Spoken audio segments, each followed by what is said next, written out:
Good afternoon, Bruin fans, and welcome to another edition here in Season 3 of Something Bruin with Coach Cook here, Episode 2. And Coach Cook, how you doing today?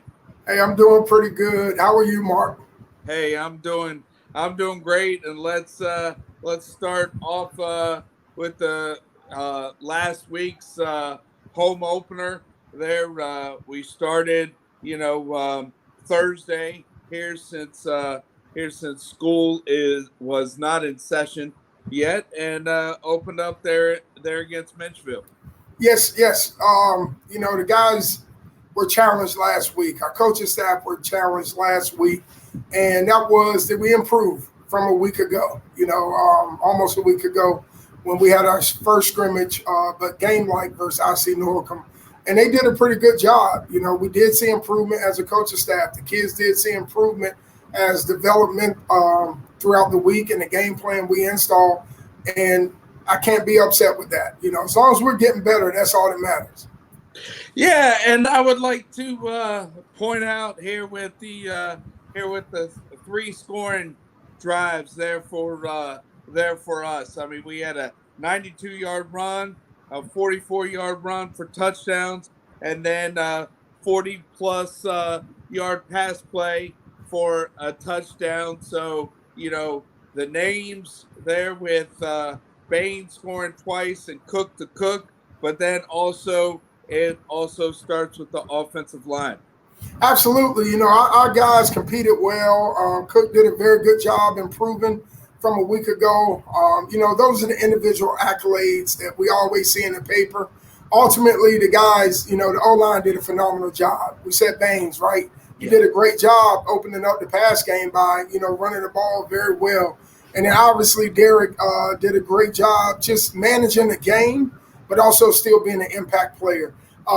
We got a little old school kind of theme on the back end of this, but I think the last time we heard brother to brother Yeah. were the Walton twins, right? So it's pretty cool to hear, Cook to Cook on the touchdown. But what about Christian Copeland, the 2-point conversion? Yeah. The ability to box the guy out, make a rebound reception like we call in practice, and get us in a comfortable lead of 14-0. So without a doubt, it's just a lot of good football happening.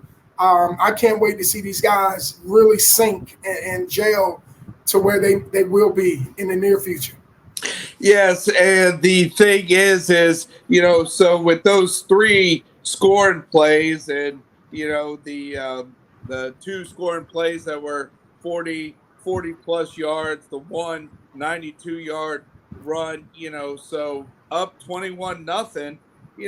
Yes, we did let Menchville score twice here. Extra points failed, so we still had a 9-point lead. But the defense here was solid here with forcing two turnovers and holding on to that 9-point lead. Absolutely. Shout out to Coach Black, Coach E, Coach Dale Bridge, right? Those guys did a phenomenal job keeping those young men, because number 0 was a great athlete, right? He was a dual threat. And, our defense did everything they could, everything they were expected to do. Could we get better? Yes, right? We all understood that at the end of that game. However, Coach Black put together a very good game plan. Now, just like the offense, we just want to see our kids gel, trust, and compete as one Bruin. Right, and the thing is teachers went back here this week, setting up classrooms, getting meetings here to get ready for Tuesday. But you got a game last Thursday, monsoon on Monday. Thankfully, everybody was safe, but then back at it there tomorrow. Yeah. Well, Monday was our call, right? This is not the time for students to learn how to drive in bad road conditions, at least not on our watch, right? So we wanted to make sure all parties, including coaches that had to travel, were in a safe space, and we're not blowing my phone up saying, Coach, I'm stuck, Coach, I can't make it, things of that nature. So Coach Thomas and I, we really kind of put our heads together, made that administrative decision around noon, and then we put all information out considered to all parties. We did have virtual meetings, right? So film is just as important as practice. So we were able to get eyes on Benedictine and kind of break down what they like to do on offense, defense, and special teams.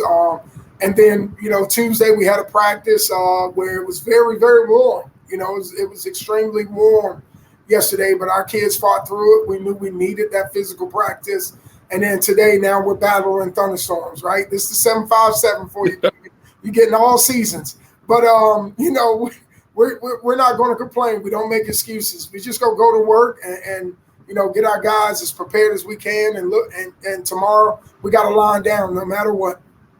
Yeah, and I mean, here it is, the end of the summer, coming up on Labor Day weekend. So yes, to piggyback on your comment, welcome. And with you and I growing up here, we've definitely been used to the Tidewater Absolutely. weather. Absolutely. Yeah. So hey, so getting to Benedictine, I know about their baseball program. And actually I reached out to their baseball coach. He said that the football team, young and solid. I know that all across the board, they've had a great athletic department. So, Benedictine, yes, a private school, but definitely, they're going to be coming 64 East ready to play. Absolutely. I got a lot of respect for that program. One thing I wanted to do was get our kids out of their comfort zone early. We don't really see a uncommon opponent or just a team we never played until playoffs. At least that's what it's been the last 2 years. So we wanted to get those guys used to playing against, that type of caliber of talent. Also, it's a great temperature gauge of where we are and what our season could look like. We couldn't find a team. So Benedictine was the team that was willing to accept our week 1 August matchup. And, we're very thankful for that opportunity. Yes. And to all the listeners out there, what we kind of hit on last week is, with where Western Branch, Grassfield, and Oscar Smith are at here with being Group 6, teams. We got an eight game district schedule. So here with Western Branch, here our first game was non-conference Menchville. With having an 8-game district schedule, that means that we got to find 2 non-conference games. So we game 1 was Menchville, game 2 there tomorrow against Benedictine, and then after that, it's ready to turn the page, and we will have a bye week somewhere there, I think at the end of September, but then it's ready to play district games. Yeah. That's just the way it shakes out. Lakeland would be the team we would not have to fill. However, they don't play any Division 6 school, at least in our district. So, yes, we have to go find that extra game. And again, we wanted a quality opponent that we felt would really get our kids out of their comfort zone earlier in the season versus late in the season. And now we're willing those guys through. That was one of the things in the offseason we wanted to improve on, and playing unfamiliar teams that are willing to travel to us. Obviously, we could travel to Benedictine because they're within that 100-mile radius. However, their games will have to be played on Saturdays, where we provide the lights and the Friday night setting. Not saying that their location is any different. It just allows, us to get that full Friday night feel in our own backyard. Yeah, and let's bring back here a segment that we talked about, the end of last week's show where we talked about the coaching staff, and this is going to lead in to another season here where we brought up Bruin alums, but somebody that you and I knew when we were students at Western Branch, and we definitely learned how to drive Right. from him. But Coach Bright? Yes, Coming back with helping out with the football program, and he is a Bruin alum and played for Coach Arculin. absolutely. 1971 grad. Yeah. I just think it's important to have those guys around the program. He's definitely been able to help our young freshmen transition in. Has that seasoned approach, and he's been phenomenal. He's also kind of been the analytical guy on all three phases of the game at practice. The things he see, the things that we could do to improve or stay right where we are. So he's definitely hopped in both feet uh, first and has been a huge part of what we're doing. And really just that quality control, director of player personnel, whatever tag you want to give him, he's been all those things considered this offseason and into what we are currently in is our regular season flow. Just happy to have him around, and again, just trying to find ways to continue to improve our program, to continue to grow our community. And Coach Bright has been that guy. Yeah, and 1971, grad. Then he was, when he was coming into the halls of Western Branch High School, there as a freshman. I mean, he was definitely a part here of Bruin football, just as it was starting. Absolutely, absolutely. And to have him around is just awesome, amazing things of that nature. So, at the end of the day, we're just happy to have him. Our kids, he's not an unfamiliar face. Obviously, he's been very connected to Jolliffe Middle School and that community as well. So that's also bridging the gap, right? Making sure that the young men that transition up to Western Branch feel welcome, feel warm, feel a part of the Bruin process. Absolutely. Yeah, and to move into the '80s, and somebody else that you and I both know, and he's no stranger to the Bruin football program as a player, and he has spent some time as assistant coach under Coach Jay. But another Bruin alum there is Robert Decker. Absolutely. My old strength and conditioning coach, right? Coach Decker. He's the guy. We love him. I tried to get him on our staff. I tried and respect where he is as well. It's a journey. And he's been in this game for quite some time. Obviously he played with Coach Jay or for Coach Jay, and he after he graduated, I believe it was Catawba or after he graduated, just understanding he came back and did what so many other Bruins are doing now, and that's just giving back, to our young Bruins and our community. Absolutely.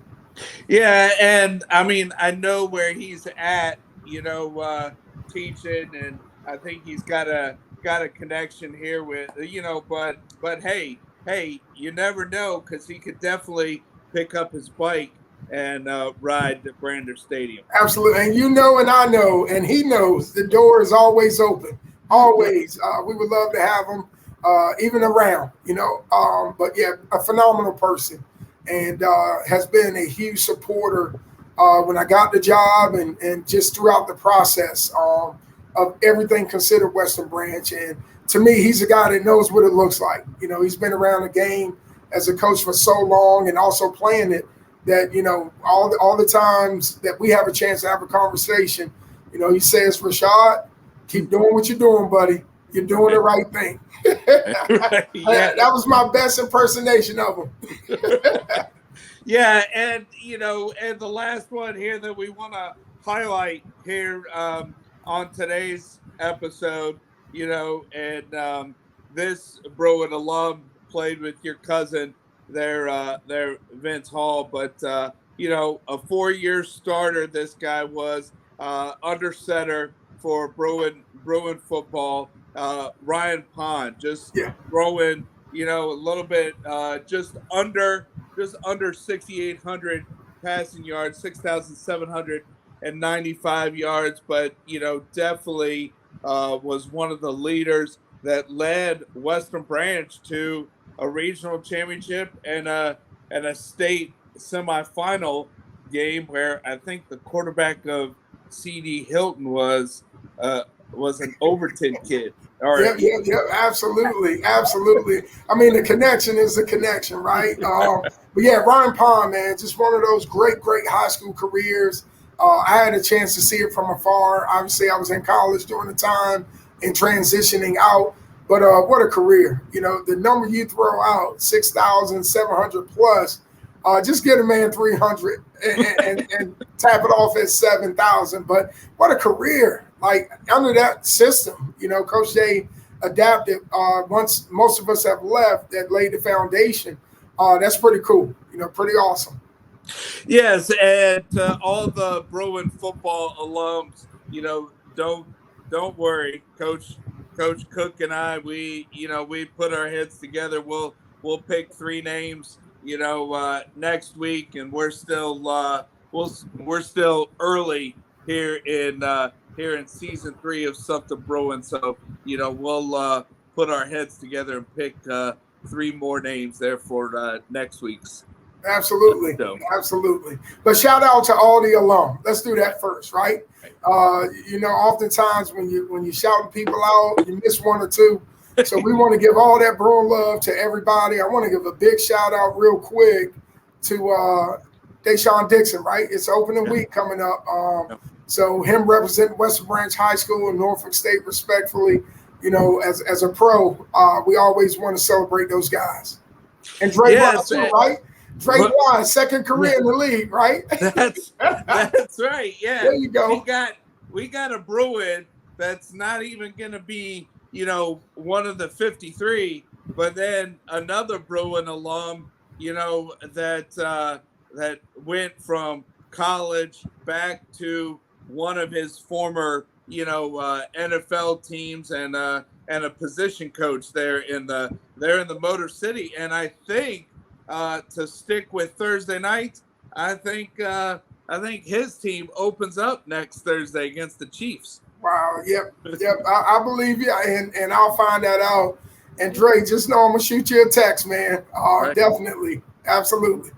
Well, I'm shooting him a text here after we tape because his son is going to be playing Blacksburg, so I wonder if there might be a live family sighting there at Brander Stadium tomorrow.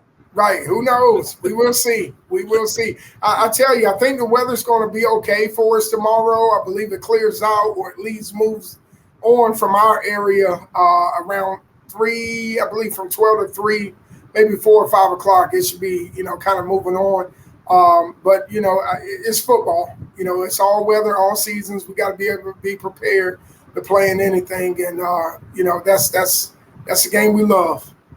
Yeah, and to piggyback on the Bruin alums that we just highlighted, that's going to be on the gridiron or on the sidelines there for Sundays, or next Thursday. But let's highlight the Bruin football alum that's gonna either start their college football career this weekend or while we're at 1968 Bruin Drive tomorrow, there's somebody that's pretty close to you that's going to be, coming out of a tunnel there at Bowie's Creek. Absolutely. I believe they flew out today. He got all his traveling gear yesterday or the day before, whichever day they passed that out. So, we will see. It's a long season. I would tell you this, Mark. If you're a Bruin fan of these guys that we've been able to work with over the last 2.5, 3 years, you're gonna have to record, set your DVR, right? That's an old school term, even though we don't use it no more. It's so many guys playing. You got Shamik opening up. You have Paul Billups opening up. You have Desmond Cook. You have Norfolk State opening up September 2nd versus my alma mater. Grambling is, I believe, coming to Hampton University. It's football. Like I said, and most games are going to be aired. So not who your favorite player was, but you want to record those Bruins that are playing on Thursday through Saturday evening. Absolutely. Yeah, and I'd like to just do a shout out there in Greensboro. I think we can get some NIL there for Shamik for Dairy Queen there in the Greensboro area. Absolutely, absolutely. He may have to send you some royalty money back, huh? But No, he's been locked in. All our guys have. We've been able to talk. Even C.J. Frazier. A couple of days ago, I got a text. He had a phenomenal practice, and obviously, is going to see time on special teams. But also, they have a plan in place where he gets some spot play too. As a freshman, possibly on defense. So, a lot of our guys are doing phenomenal and are transitioning because it is a process, but they're transitioning well to the next level. Absolutely. Right.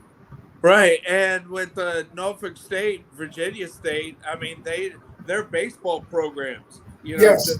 just had an alumni game there at Shepherd Stadium, and so to turn right back around and kick the season off against one another. I mean, and it's just you know 460 East, or if Norfolk State's got to go out to Virginia State, 460 West, just Yep. definitely not a bad drive. Not a bad drive. Just stay the speed limit, but not a bad drive.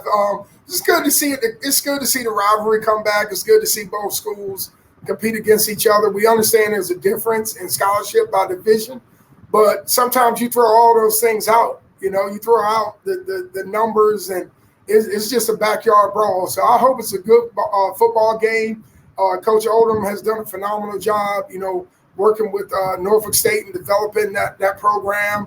Coach Steve Adams, the defensive coordinator at Norfolk State, has done a phenomenal job recruiting the area. So we should be fun to watch. Both of these schools, these historic programs from the old CIAA compete again. Yeah, and let's not forget a Bruin alum that is in athletic administration down there in Florida A&M and Tiffany. I think they've already started promoting their next season kickoff where Florida A&M and Norfolk State Oh are wow! open up against each other, and I know that her mom, with their connections. Yes, absolutely. That should be a good showing right there. That should be, I believe, this past weekend it was South Carolina State versus Jackson State opening up this year. So that should be awesome to watch a year from now. We said it last episode. Football is back. It's been a while to see real good football, but it's back. I pray for all kids, all coaches. Just a safe season. Traveling mercies, all those things that we take for granted. I really, really, just want to put that in the atmosphere, regardless of level, Division I all the way up, youth league all the way to high school. And I said Division I, but Division III all the way up. I just pray for just a successful season for all. Yeah, and a little shout out that, if the student athletes are too busy to get with me and totally understand here with their season with practice and starting the semester, but any families there of Bruin alums that if I don't if I miss someone that is playing there at on Saturdays with college football, just shoot me a private message and I'll add you to the list because, like you said, we definitely don't want to forget. Yep. We want to remember all the Bruin alums, that are playing at the next level in exciting times. Absolutely. So, let's see, JV. Did they go on the road and scrimmage yesterday? Yeah, they kicked off 9 minutes ago. No scrimmage. This is their second game. Okay. They traveled up to Richmond to compete against Benedictine. So, we sent them off around 12:30, 12:45, and can't wait to see those guys come back down 64 East. Right. Absolutely. Coming back home. Okay, yeah, and Coach Thomas is still leading the JV program here for this season, right? Yes, absolutely, he is. It's one of those transition things, and thanks to Mr. Hicks, he allowed this process to take place. What we've been able to create has really been something special. So he wanted to make sure that he left in good standings, but I also want to make sure that he could transition and not feel like he's behind. So, again, I appreciate everything Coach Thomas has done for our program, for me, and it's just something special that we've been able to create over the last 3 years. All right. 4 years, 4 years. Sorry. Oh no, you're fine. And to Bruin Nation out there, yes, we did start something brewing here at the second year of Coach Cook's tenure, so that's why the 1 year difference. That's true. That's true. That's right. But just want to remind everybody to still go to gofan.com, select Western Branch when you come on out there to the home game to Art Brander Stadium. Absolutely. We need everybody to show up. The weather's going to work in our favor. All our young men need is your support. Right. And I see that different programs. I think the field hockey. They got a 50-50 raffle. Just come on out. I think the band. Still has a concession stand. So definitely come on out and support not only the football team but also different activities or different fall sports teams there for the Bruins. Absolutely. So, but well, hey, Coach Cook, let's see. It's how has it been here to teachers went back this week, and then it's practice, and then the end of the week it's a game. So the full routine, We're back. We're back. This is the week to get back in shape for all phases. But we're fine. We had a good, smooth transition back this week. Obviously, we have one more day. Friday, we're going to be off, but we got football tomorrow, so that makes it even more fun. But we're ready to roll. We're ready to roll. Right. And fans, I mean, come on out tomorrow. But the first week of school, we open up district play there against Kings Fork. So, definitely stay tuned to next week's episode as we review the Benedictine game, preview Kings Fork, and also highlight three Bruin alums. Absolutely. There it is. But all right, Coach Cook. Well, hey, thanks for your time, and see you out there tomorrow here with 6 o'clock kickoff, so probably 5 o'clock gates opening. Absolutely. That's it. All right. Well, Bruin Nation, come on out there. 1968 Bruin Drive, and that's a wrap here for tonight's episode.